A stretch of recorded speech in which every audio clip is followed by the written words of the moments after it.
चलिए दोस्तों, आज हम करेंगे प्रैक्टिस मॉक का 20 नंबर का सेट। ठीक है, हम लोग 19 से यानी कि 20 करने जा रहे हैं आज। और 20 गुणे में अगर कर लें क्या 25, तो 25 दूनी 50, 500 क्वेश्चन लगभग इसके हो चुके हैं। और इसी के लगभग में हम लोग ओले बोर्ड के भी कर चुके हैं, तो बहुत अच्छी खासी रिवीजन कर चुके हैं। अब तो आपका CHSL का भी पेपर आ चुका है, सिलेक्शन पोस्ट का भी होगा कुछ लोगों का। तो मैं आशा करता हूँ आप लोगों की पढ़ाई एकदम अच्छी चल रही होगी और आप लोगों ने रिविजन बराबर से कर रहे होगे। चलो फिर स्टार्ट करते हैं। जो भी स्कोर रहा उसको कमेंट बॉक्स में लिखिएगा और देखते हैं कैसा क्या पेपर आया था। यदि कोई दुकानदार 20% का छूट प्रदान 15% लाभ प्राप्त करता है, मतलब 20 की छूट देता है फिर भी 15 का लाभ, तो ज्ञात करें कि वस्तु का अंकित क्या किया था। तो थोड़ा इंग्लिश में समझने की कोशिश करेंगे। वो कह रहा था कितना मार्क था ना, जो अंकित मूल्य कितना बढ़ाकर कॉस्ट प्राइस से अंकित किया गया। देखो इसमें डायरेक्ट आपको पता होना चाहिए मार्क प्राइस और कॉस्ट प्राइस का रेशियो। जो भी प्रॉफिट वाला आता है वो मार्क प्राइस के नीचे, जो भी डिस्काउंट वाला होता है वो इसके नीचे। इसके पीछे कोई रॉकेट साइंस नहीं, हमेशा छूट मार्क प्राइस पर, तो ये 80% हो गया।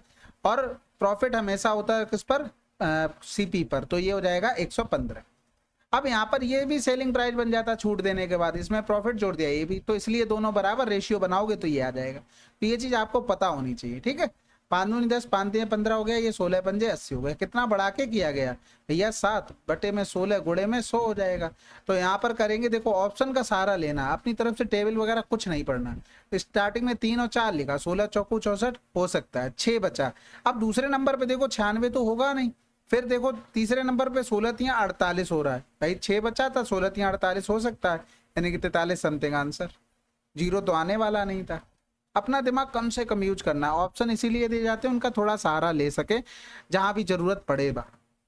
किसी त्रिभुज का तीसरा कोना ज्ञात करें यदि इसके दो कोने इतने इतने हैं और केंद्रक मूल पर है। यानी कि केंद्रक मूल पे है तो आपको डायरेक्ट पता है x1 प्लस का x2, नहीं पता होगा तो पता कर लेना भाई।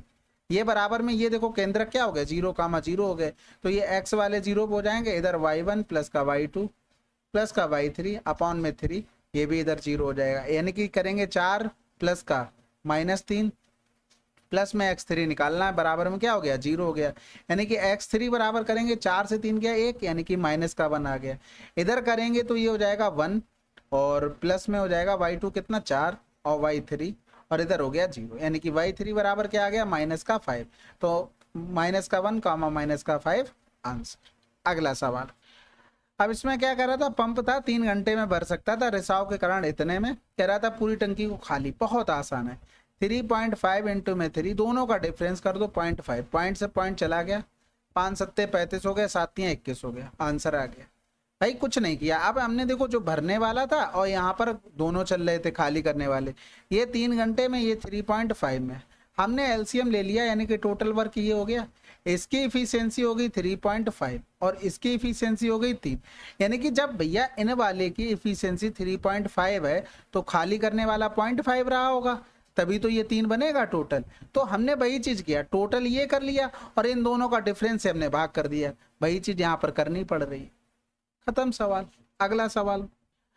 अब ये सवाल देखो सिंपल सा, लंबाई चौड़ाई दी गई थी और ये सब देखो ये सभी लोग कर लेंगे भाई। आप साइड निकालेंगे फिर एरिया करेंगे, सब कुछ करेंगे। यहाँ पर देखो 8 5 13x हो गया भाई, 8x और 5x साइड मान ली। परमाप निकालना तो इसी तरीके से करोगे, लंबाई प्लस का चौड़ाई गुणे में। तो 13 का मल्टीपल ऑप्शन में देखना ये हो रहा है, 13 एकम 13 3 बचा नहीं होगा, 13 एकम 13 1 बचा नहीं होगा, 13 एकम 13 1 बचा नहीं होगा, आंसर लगा दो। इसके अलावा आप लोग निकालते रहो भाई, साइड वगैरह जो कुछ निकाल ली, मेहनत जितनी करनी करो, कोई दिक्कत नहीं है। ठीक है, वो तो कर लोगे, इसलिए तो आप आते नहीं यहाँ पर देखना, वो तो आपको आता ही है। एक समकोण वृत्ताकार शंकु के संपूर्ण पृष्ठ का क्षेत्रफल इतना है, शंकु का आयतन ज्ञात करें यदि शंकु की त्रिज्या और तिरछी ऊंचाई का अनुपात इतना है। भाई आयतन में 11 की डिविजिबिलिटी हम चेक करेंगे, बिल्कुल करेंगे। 7 1 8 ये हो सकता है, 4 1 5 नहीं होगा, 3 1 4 नहीं होगा, 8 1 9 नहीं होगा। 11 की डिविजिबिलिटी एक ही में मिली, आंसर लगा दो। अगला सवाल। अब ये तो बिल्कुल आसान सवाल था। देखो 2 दूनी 4 हो गया, बचा 5 और 4 डिफरेंस 1, 3 हो गया, 3 तिरका 9, 9 से 8 गया 1 बचा, 4 1 5 हो गया। 7 माइनस का 5 डिवाइड बाई 5 है, तो ये कैंसिल आउट, यानी कि इधर ऊपर 6 आ गया। नीचे करेंगे तो ये 4 चौकू 16 बटे में 16 आ जाएगा, क्योंकि पहले ऑफ सॉल्व करते हैं। तो नीचे आ जाएगा 1/4, यानी कि ये ब्रैकेट बनेगा 4 प्लस का 1/4। तो 4 चौकू 16, 17 बटे में 4 आ गया। अब यहाँ पर देखना ऑफ उससे पहले है, डिवाइड से पहले, तो हमें ये भी पहले ही सॉल्व करना पड़ेगा। तो 2 दूनी 4 यानी कि 17 बटे 2 आया। अब 2 डिवाइड बाई 17 बटे में 2 है, जब गुणे का साइन बनाएंगे तो 2 ऊपर 17 नीचे, यानी कि 4 बटे में 17 आ गया। बस इससे हमें 6 में डिवाइड कर देना था। 4 बटे में 17, 17 ऊपर चला गया हमारे से। 2 तियां 6, 2 दूनी 4 हो गया, यानी कि 51 बटे में 2 हो गया। तो देखो 25 दूनी 50 और 1 51। अगला सवाल, अब इसमें क्या करना है भाई, बहुत आसान सवाल है। यहाँ पर लिखा है a प्लस का b और यहाँ पर लिखा है a माइनस का b। अब आपको निकालना है ये वाला मान, यानी कि आपको ये भी पता है a प्लस बी का होल स्क्वायर माइनस में a माइनस बी का अगर होल स्क्वायर करेंगे तो डायरेक्ट आएगा 4ab। और अगर यहाँ पर लिखा हो a प्लस बी का होल स्क्वायर प्लस में लिखा हो a माइनस बी का होल स्क्वायर, तो आपको पता होना चाहिए 2a स्क्वायर प्लस का b स्क्वायर। डायरेक्ट रिजल्ट पता होने चाहिए, ठीक है। अब यहाँ पर 4a भी आएगा, यानी कि 4 इंटू में 124 इंटू में 1 बटे में 124 हो गया। खत्म हो गया, आंसर आ गया 4। अगला सवाल, R% प्रतिवर्ष की दर से, ठीक है, इतना ब्याज हो जाता है, ठीक है, साधारण ब्याज पर इतनी हो जाती है और इतने में कितनी हो जाती है 1740। धनराशि ज्ञात करनी। बहुत आसान सवाल है भाई। अगर हम यहाँ पर देखें तो ये 1560 में क्या लिखा, प्रिंसिपल और कुछ ब्याज बना होगा। अगर दूसरी कंडीशन में देखें 1740, इसमें क्या लिखा, प्रिंसिपल और SI2 बना होगा। यानी कि अगर हम इनका डिफरेंस कर दें तो हमें ब्याज का ही तो डिफरेंस मिलेगा। 14 से 6 गया 8 हो गया, 6 से 5 गया 1, 180 का हमें डिफरेंस मिला, वो भी ब्याज में। और ये एक्स्ट्रा ब्याज दूसरी कंडीशन में मिल क्यों रहा, क्योंकि इसने 5% रेट बढ़ा दी। यानी कि प्रिंसिपल पर ये 5% एक्स्ट्रा ब्याज ले रहा 3 साल का बटे में 100, तो यही डिफरेंस निकल कर आया। 5 तियां 15, 15 12 होता है, यानी कि P बराबर में कितना हो गया, 1200 हो गया आंसर। अगला सवाल, अब कह रहा था एक वस्तु को इतने अधिक पर अंकित किया, 300 की छूट प्रदान की जाती है, वस्तु पर अर्जित लाभ 150 रुपए, तो वस्तु का क्रय मूल्य बताना है। अब सिंपल सा देखो, 25 चौकू 100 होता है, 1 बटे में 4 होता है, यानी कि अगर हम देखें, अगर हम CP मान लें 4, तो हमारा मार्क प्राइस कितना हो गया, 5 हो गया। अब 300 की छूट प्रदान की गई, भाई 300 की छूट इस पर प्रदान करेंगे। अब इसको सिंपल सा इस तरीके से बना लो, ठीक है, 4x पर 150 का फायदा होगा, ये क्या बन गया, सेलिंग प्राइस बन गया। अगर हम मार्क प्राइस 5x पर छूट कर दें 300 की, तो ये क्या बन गया, सेलिंग प्राइस। दोनों बराबर हो गए, यानी कि 450 बराबर में क्या हो गया, 5 से 4 गया 1, x आ गया। हमें मान किसका चाहिए था, क्रय मूल्य का। 4 का गुणा कर दो 0, 4 पंजे 20 हो गया, 4 चौकू 16 और 2 18, आंसर आ गया। अगला सवाल, ABC इतने में काम करते हैं, 75% काम पूरा हमें कितना टाइम लगेगा। इनका एलसीएम सबका 72 हो गया, 18 चौक 72, 24 तियां 72, 36 दूनी 72 और 75% मतलब 25 तियां 75, 25 चौकू 100। इधर करेंगे तो 18 हो गया, 4 3 7 2 9, 9 दूनी 18, 3 दूनी 6, आंसर। ठीक है, अब आप एकदम लिखोगे 18 24 36, फिर उसका एलसीएम ले रहे, फिर एफिशिएंसी निकाल रहे, फिर डिवाइड कर रहे, किया हमने भी वही है, बस स्टेप्स कटिंग कर ली। तो ये आपको टाइम सेव करने में मदद करेगी। 2 वृत्त जिनकी त्रिज्याएं 10 और 8 हैं, एक दूसरे को प्रच्छेद करती हैं, उनकी सामान्य ज्या 12 सेंटीमीटर लंबी होती है, केंद्र के बीच की दूरी ज्ञात कीजिए। अब यहाँ पर देखो, केंद्रों के बीच की दूरी हमें बतानी है, हमें पता है कि इसका फिगर क्या बनने वाला है एग्जैक्टली, लेकिन हम उतना बनाएंगे नहीं। हम ये 10 लिखेंगे, हम 8 लिखेंगे, हम यहाँ पर 12 लिख देंगे, 12 का आधा 6 हो जाएगी, कि पूरी कॉमन कॉर्ड का मान दिया गया था, तो पूरी 12 रही होगी। भाई एक्चुअल में तो चित्र ये बनेगा ना, इस तरीके से बनेगा, ये पूरी 12 दी गई थी तो ये 6 बची, ये 10 रेडियस, इसकी 8 हो गई। अब मान निकालने थे, तो भैया देखो सेंटर से कॉर्ड पे पड़ा 90 दोनों तरफ से, तो 8 6 और इधर 6, इधर तो 8 हो गया, लेकिन यहाँ पर बन गया क्या, 8 स्क्वायर माइनस का 6 स्क्वायर, तो 8 6 14, 8 से 6 गया तो 2 हो गया, यानी कि ये कितना आ गया, 2√7 आ गया, यानी कि हमारी कुल डिस्टेंस आएगी 2√7। अब हमें √7 का मान रखना। भाई √7 का मान देखो भाई, 2 के स्क्वायर से तो ज्यादा होगा और 3 के स्क्वायर से क्या होगा, कम होगा। यानी कि अगर हम मान लो यहाँ पर 26 का स्क्वायर कर दे तो 676 हो गया।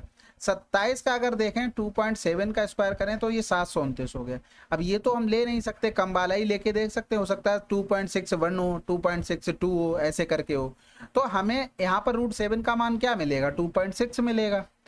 तो 2 गुणे में 2.6, 2 छक्के 12 हो गया, 2 दूनी 4 1 5 हो गया, 8 5 13.2, 13.2 आया, इससे थोड़ा ही ज्यादा आएगा ना, आंसर लगा दो, खत्म हो गया सवाल। अब एक तो बढ़ा नहीं लोगे, एक बढ़ाओगे तो कहाँ पहुंच जाओगे, ये तो गलत बात है ना। अगला सवाल करते हैं। अब ये सवाल, अब पहले तो ऑप्शन चेक किया करो कि आप वैल्यू पुटिंग कर रहे हैं, कोई ऑप्शन तो मैच नहीं कर रहा है। 45 रखेंगे तो यहाँ पर 45 का मान 1 में √2, यहाँ पर 1 आ गया, यहाँ पर √2 आ गया, यहाँ पर 1/2 आ गया। सभी ऑप्शन अलग अलग हैं तो आप एकदम स्मूथली कर सकते हैं इसको। बाकी यहाँ पर देखो 45 डिग्री रख लेना, वो तो आप कर ही लोगे। अब मैं थोड़ा डिटेल से बता देता हूँ क्योंकि ये भी जरूरी है। ट्रिग्नोमेट्री हमेशा ध्यान रखना, अगर ऑप्शन से बना लेते हो, कुछ क्वेश्चन ऐसे होते हैं कि आप डिटेल में नहीं कर सकते, लेकिन जहां तक हुआ करो उनको बना लिया करो। इसमें क्या होता है, आपके फार्मूले रिवाइज हो जाते हैं, क्योंकि जनरली फार्मूले पे तो सवाल आते नहीं है, CHSL में जरूर पूछ लिए जाते हैं। अगर बाई चांस फंस गए तो उसमें ये फायदा होगा कि आपने बेसिक से करे रखे होंगे तो फार्मूले आपके रिविजन होते रहेंगे। इसको 1/cos x से लिख सकते हैं, और इसको 1/sin में sin x अपॉन में cos x। इसका मतलब हमने लिख लिया 1 माइनस में sin x का होल स्क्वायर, और अपॉन में हो गया हमारे पास cos x, और इधर कर देंगे तो ये हो गया 1 प्लस का sin स्क्वायर, sin x का होल स्क्वायर हो गया। और यहाँ पर अगर गुणे का साइन करेंगे तो ये हो जाएगा sin स्क्वायर में x, नीचे आ गया बिल्कुल। अब यहाँ पर ये स्क्वायर होगा ना, हाँ बढ़ेगा भाई। cos स्क्वायर x क्या लिख सकते थे, 1 माइनस का sin स्क्वायर x लिख सकते थे। यानी कि अगर लिखें तो 1 माइनस का sin x, और ये हो गया 1 प्लस का sin x हो गया। ठीक है, तो अब एक चीज बताओ यहाँ से, ये 1 माइनस का sin x ये एक कट गया, 1 प्लस का sin x ये कट गया।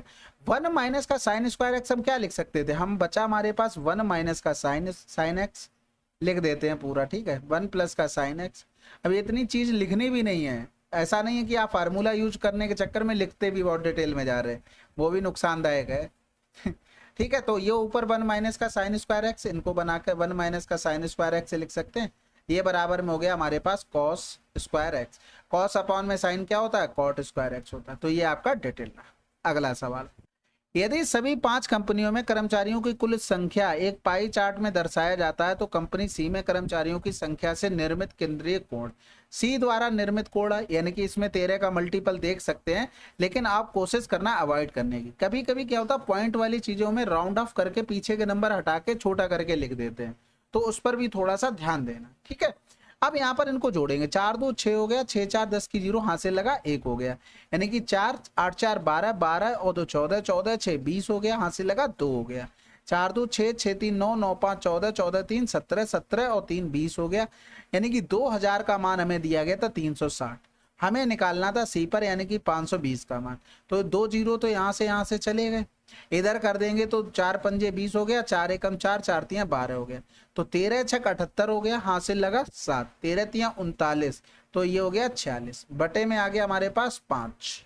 ये पॉइंट क्यों लगा, पॉइंट नहीं होगा। ठीक है, 5 ने 45 एक बचा, 5 तियां 15 5 छक्के 30, यानी कि 93.6 ये हमारा आंसर आ जाएगा। अगला सवाल करते हैं।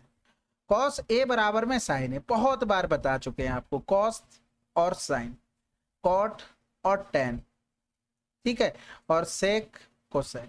भाई क्वाड्रेंट वाले जब हम सवाल करते हैं, क्वाड्रेंट वाले तो कैसे होते हैं, एक दूसरे से चेंजमेंट इसी में होता है। अगर ये अल्फा ये बीटा, ये अल्फा ये बीटा, ये अल्फा ये बीटा और बराबर अगर हो तो आप हमेशा ध्यान रखना अल्फा प्लस बीटा का मान 90 होगा।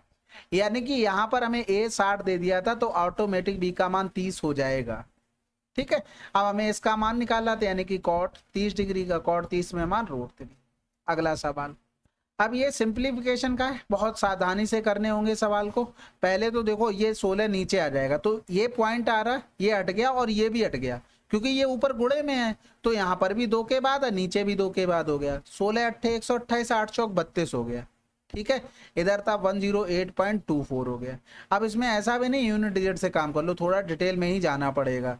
इधर 5 नीचे आ जाएगा तो यहाँ पर ये 2 जीरो बढ़ा देगा, 2 जीरो बढ़ा के 5 नीचे, 16 पंजे 80 होता है, 160 हो गया, 16 सत्ते 112 हो गया। ठीक है, इधर करेंगे तो 12 पंजे 60 हो गया, 12 पंजे 60 6 66 हो गया, 12 3 36 और 6 42 हो गया। ये तो कंफर्म हो गया कि माइनस में आंसर आने वाला है। अब क्या आएगा, वो तो ऑप्शन में सभी में माइनस लगा है, तो भैया जोड़ लेते हैं पहले तो। पॉइंट के बाद तो कुछ है नहीं इसमें, तो पॉइंट के बाद 24 तो आना ही आना है। ठीक है, 76 तो आना ही आना था, लेकिन ऑप्शन ऐसे बनाए हमको डिटेल में पूरा करना पड़ेगा। ठीक है, यहाँ से क्या 8 2 10 10 6 16 की 6 हासिल लगा, 1 हो गया, 4 4 2 6 हो गया और 4 2 6 हो गया। कुछ बचा तो नहीं है, तो नहीं बचा है तो 5 कर लो। ठीक है, अब यहाँ से 1120 1120 यानी कि 76, 9 से 6 गया 3 यानी कि 3.76 लिखा है। देखो 3.66 भाई इतना तो हो नहीं सकता। अब यहाँ पर देखो अगर 11 से 5 घटाएंगे तब 6 आ रहा ना, अभी कैरी भी होने वाला तो 6 वाला भी नहीं हो सकता था। बस कुछ भी सेकंड बचे ना, टाइम बचा लिया करो जैसे भी बचाओ, ठीक है। इधर 10 से 5 गया 5, ये माइनस का आंसर। अगला सवाल, अब इसमें क्या करा था, केंद्र ओ वाले वृत्त में ए बी व्यास है, ठीक है। व्यास है तो सबसे पहले तो हम डायामीटर ही बनाएंगे क्योंकि ये हमें इरिटेट करेगा। सी डी इसकी जीवा है भाई, सी डी हमने जीवा बना ली। कह रहा था ए बी सी 34 है, ए बी सी 34, ठीक है। आप ऐसा नहीं करना सी साइड ले लो तो फिर वो बन जाएगा ऑब्ट्यूज एंगल, फिर दिक्कत होती है उस चीज को सॉल्व करने में भी। तो इस हिसाब से माना करो जो आपके एंगल थोड़ा तो सेटिस्फाइड करता है एकदम, हम ऐसा तो है नहीं करेक्ट बना लेंगे। सी डी बराबर में बोल दिया था बी डी, यानी कि ये दोनों साइडें भी बराबर बोल दी, ठीक है। डी बी सी का मान बताना था, डी बी सी यानी कि ये वाला एंगल क्या होगा। अब इसमें हम लोग क्या कर सकते हैं भाई, देखो सबसे पहले तो इसको मिला लो, ये 90 डिग्री हो गया। ये वाला एंगल कितना हो जाएगा, 90 से 30 गया 60, 60 से 4 और कम कर देंगे 56 डिग्री हो गया। त्रिभुज के आमने सामने कोणों का योगफल क्या होता है, 180, यानी कि ये वाला एंगल कितना हो गया, 180 माइनस का 56 हो गया। अब एक चीज बताओ, दो साइडें बराबर होती तो दो एंगल भी बराबर होंगे, ये भी अल्फा होगा। यानी कि यहाँ से देखो तीनों कोणों का योगफल यानी कि अल्फा प्लस का 180 माइनस का 56 बराबर क्या होगा हमारे पास 180 होता है। ये कैंसिल आउट हो जाएगा, यानी कि अल्फा बराबर क्या आ गया 28 आ गया, बात खत्म। अगला सवाल, एक व्यक्ति पहली बाजी में पैसे का इतना हारता है, फिर भी दूसरे में भी शेष का हार गया, तीसरे में भी, और इतने बचे। अब इसमें कुछ नहीं, जो पैसे थे भाई हमने एक्स मान लिए, 75% मतलब होता है 3/4, यानी कि टोटल उसके पास 4 रुपए थे, 3 हार गया, बचे कितने 1/4।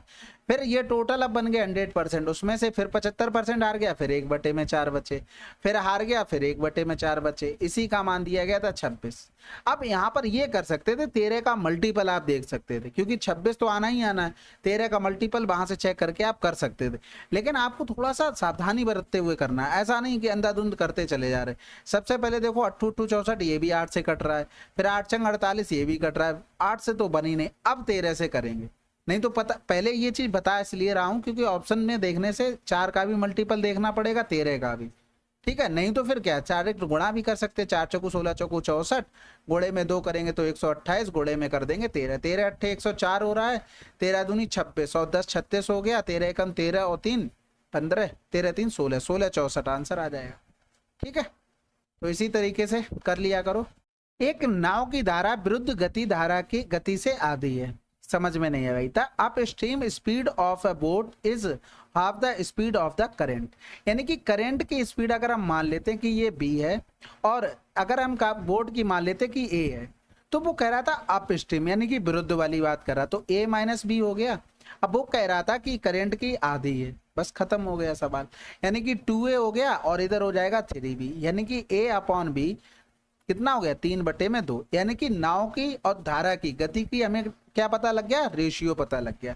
कह रहा नाव की धारा के अनुप्रभा यानी कि सेम साइड में, तो 3 2 5 और 5 का मान हमें 20 दिया गया था, यानी कि 1 बराबर 4 हो गया, यानी कि एग्जैक्टली नाव की धारा कितनी आ गई, नाव की चाल 12 आ गई और देखेंगे धारा की 8 आ गई।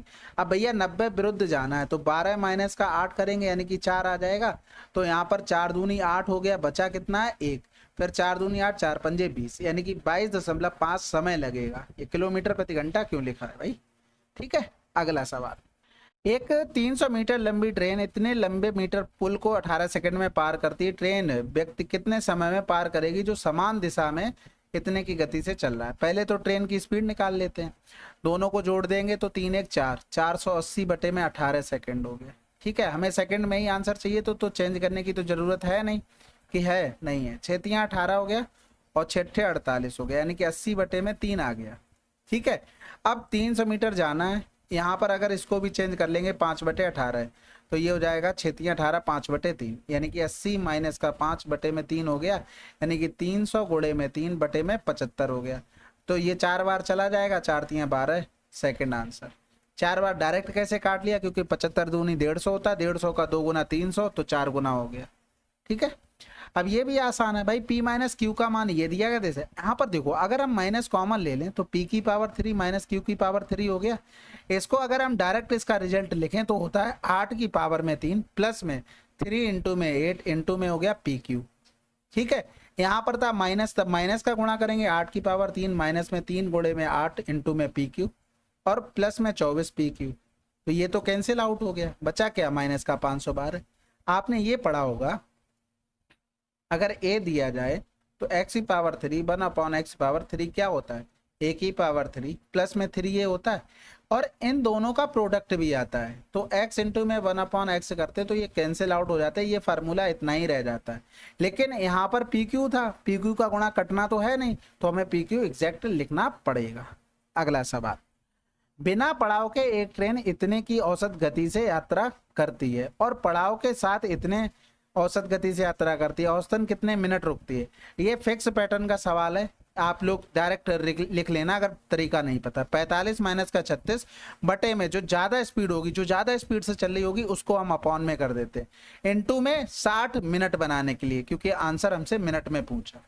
ठीक है, ये याद कर लेना, डायरेक्ट बनता 9 पन्ना 45 12 पंजे 60 यानी कि 12 मिनट रुके, ये ध्यान रखना।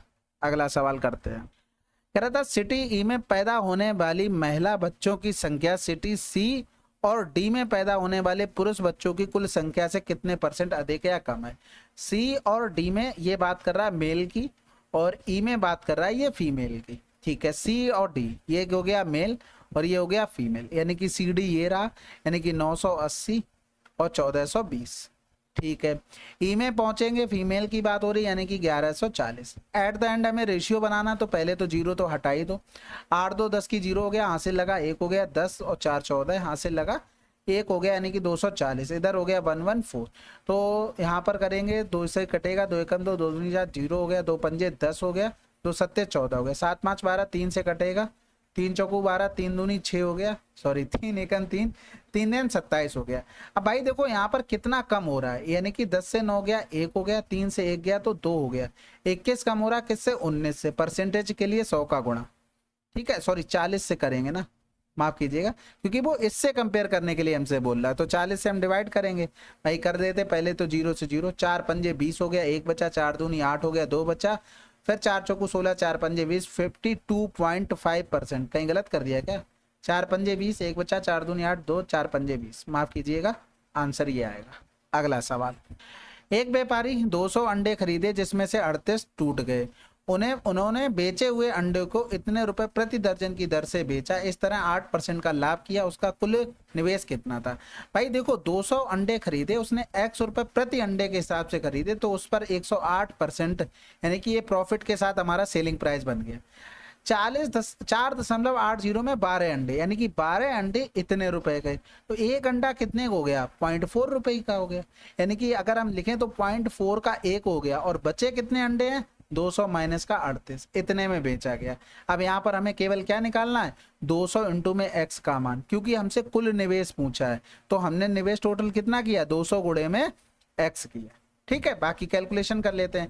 तो सबसे पहले 4 बटे में 10 करेंगे तो ये 0 हटा दो, इधर 40 कर लो, बटे में 108 हो गया, इधर करेंगे तो ये हो जाएगा 162। ठीक है, तो इधर 4 एकम 4 हो गया, 4 दूनी 8, 4 सत्ते 28 हो गया, 9 तियां 27 हो गया, 9 एकम 9, 9 अट्ठे 72 हो गया, 3 छक 18, यानी कि 60 रुपए उसने टोटल इन्वेस्ट किए।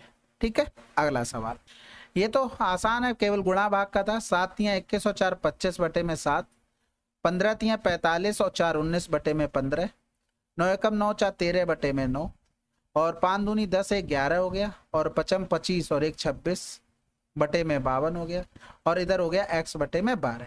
अब यहाँ पर देखो पहले जो जो कट रहा पहले उसे काट लो, 9 दूनी 18 हो गया, 9 ने 81 हो गया, फिर इधर करेंगे तो 4 एकम 4 4 तियां 12 हो गया, और इधर 4 तियां 12, 13 से ये 13 कट गया, इधर 55 25 हो गया, 5 तियां 15 हो गया, ये 3 से 3 कैंसिल आउट हो गया। अब कुछ 7 भी कटना चाहिए, पॉइंट तो आना नहीं चाहिए था। अच्छा देखो कैलकुलेशन देख रहे हो भाई साहब, 15 तियां 45 4 7 7 49 हो गया। अब एक चीज बताओ, यहाँ पर हमें 0 मिलेगा नहीं मिलेगा, नंबर बचे 5 गुणे में 7 गुणे में 29। 0 मिलने के लिए 5 के साथ हमें कोई इवन नंबर चाहिए, तभी लास्ट में यूनिट 0 आएगा। नहीं आ रहा ना, यानी कि 1 मिलेगा कहीं से, बिल्कुल नहीं, क्योंकि 5 आ रहा तो 5 के आने के लिए 5 तो लास्ट में आना ही आना है, खत्म कर दो। ठीक है, बाकी गुणा कर लो भाई, 5 ने 45 5 दूनी 10 और 4 14 हो गया, गुणे में 7, 7 पंजे 35 हो गया, 14 14 सत्ते 98 और 3 101 आंसर आ गया। ठीक है, अगला सवाल करते हैं। अब इसमें भाई कुछ नहीं, सिंपल था, ये कॉट हो गया।